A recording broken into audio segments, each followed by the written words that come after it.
Did you know that Arsenal are trying to bring in a wide player / winger this summer and are considering the likes of Leroy Sané or Pedro Neto to be just that guy?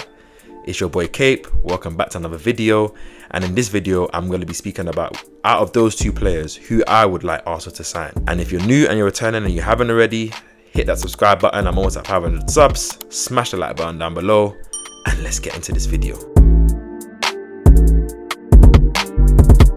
Leroy Sané and Pedro Neto are both left-footed wide players, predominantly from the right wing, that I believe is the type of player, the type of option that Arsenal should bring in to our ranks this summer. Just looking into the reasons why I believe Arsenal need to address this position in the wide forward winger position or area, I think we need to have a look at our current options in the squad and just a few stats from the 23-24 season to just raise an eyebrow and to highlight why there's a need in this area. So if we look at our current options in our team, obviously we've got Martinelli, Saka, Trossard, Reece Nelson, and then Gabriel Jesus and Fabio Vieira. And if we just look at their minutes from the 23-24 season, obviously Saka had played 2,936 minutes, which is over 900 minutes more than the next wide forward, which was Martinelli, who had only played 2,029 minutes. Trossard had played 1,649, Gabriel Jesus 1,482, Reece Nelson had played 257 minutes. So if you just look at that comparison, there's a huge discrepancy between Reece Nelson, who's meant to be being our second right wing or our cover for Saka, only playing less than 10 times the amount of minutes Saka played, albeit of Saka being reliable. It shows that we have a huge gap in that right wing situation behind Saka to take away Saka's minutes, to deduce them, to allow him to have more rest. On top of that, we're coming off a Copa America Euros summer where a lot of players haven't had the same level of pre-season. Some players have more conditioning due to having the whole summer to rest and then obviously training the team. Some players have gone up to the final, Saka himself, and this could lead to a slow start, fatigue in the beginning, or potential injuries later down the season. We're also in a season where there's more Champions League games. We're hoping Arsenal will go forward in the FA Cup and the Carabao Cup. So it just means there'll be more games. We need to make sure that from August to at least January, the minutes are shared almost equally. So these are some of the reasons why I believe that Arsenal should sign a wide player to avoid injury, to provide more competition for Saka and just the forward line in general, and just to provide a different profile to attack teams. So let's compare Pedro Neto and Leroy Sané, and we'll start with the FBref profile. So just looking up here, we can see what stands out for Pedro Neto is that he's in the 99th percentile for assists, 80th percentile for expected assisted goals, 94th percentile for progressive carries, 79th percentile for successful take-ons. And if you look at some of the things he hasn't got, his non-penalty XG goals were quite low, albeit he had an injury-strong season with double hamstring injuries in 2 different occasions. His duels and tackles, interceptions, blocks are all low, which means he would need to improve on this. Obviously, his numbers can be skewed because he hasn't played that many games, but all still, coming to Mikel Arteta's team, that has to be better. And if you look at his pass completion and progressive carries, 42nd percentile at 74%. Him come to position team, he needs to improve on that. Now we have a look at Sané's FBref profile. It looks quite better. Obviously, 76th percentile for non-penalty XG goals, 94th percentile for non-penalty XG. He was in the 90th percentile for assists. His progressive carries were 82nd percentile. His successful take-ons were 97%. His progressive passes received were 88%, and his progressive pass completion was at 79%, way better than Pedro Neto's. You can see that Leroy Sané has quite better stats. Obviously, defensively, they both compare the same, with lack of duels, tackles, interceptions, which would be something they will implement, but we're not looking at them for that. But Sané has quite better stats in almost all metrics. His pass completion is better, which means he takes care of the ball a bit more. He receives progressive passes better, which means he shows in the pockets. He has an ability to receive the ball, not just in behind, but obviously in the pockets and link up and play, which is something that will be key at Arsenal. And he's a more experienced player. Once playing for Bayern Munich, a better team with more creators, better footballers, more dominant in possession, whilst Pedro Neto is playing for Wolves, who are a mid-table team, so you won't be able to see if he has the ability to do these type of things like keep the ball, progressive pass. Off the look of the FBref stats, it looks like Leroy Sané is the better player.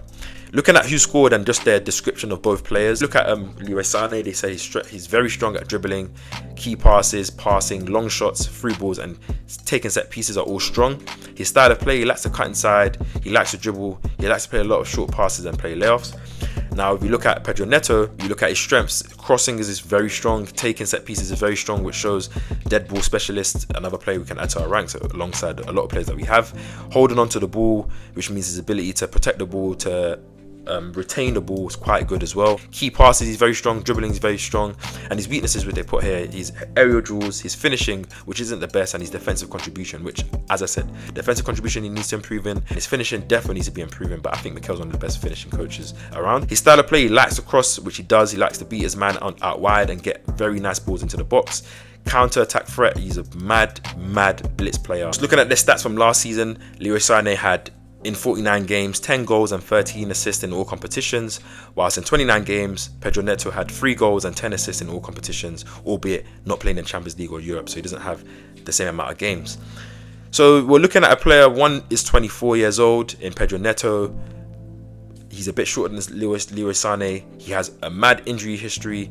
As we go through it, he missed out 2 different periods last season with hamstring injuries. Before that, he's had knee problems. He's had a hamstring issue that's been troubling him, and ankle problems as well. Whilst compared to Sané, he hasn't had near enough the length of time Pedro Neto has had out in his young career. He's had a few niggly injuries here and there, and he's just literally recovering from a groin injury that he's just done surgery post the Euros, that he's just come back to training this week. They're both quality players. They both offer transition play and in possession play. They both are dead ball specialists.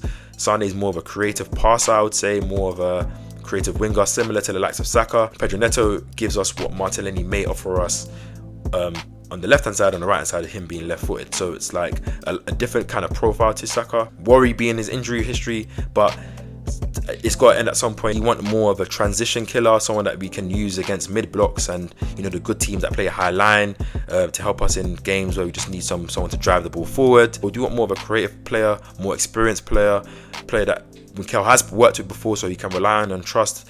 The relationship apparently is still strong.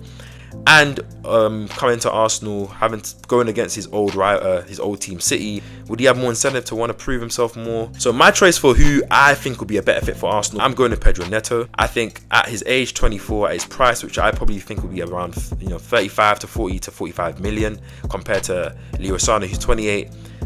His age, his price probably going to cost around 60 to 70 million to get him out of Bayern. Proving his fitness is the only worry, because he's been injured a lot, and I'm worried about signing injury prone players. At the same time, just looking at the market right now who are available, taking Mikel's quotes about we're not going to sign that player of that Declan Rice impact, I think signing a player like Neto will be that secret gem that we need. He can play left wing, he can play right wing. You want to get the same things from the left hand side in terms of pace, transition power, crossing, and just threat. Coming from Prem team to Prem team, he's been a player that Arsenal have been touting and linked to for a long time.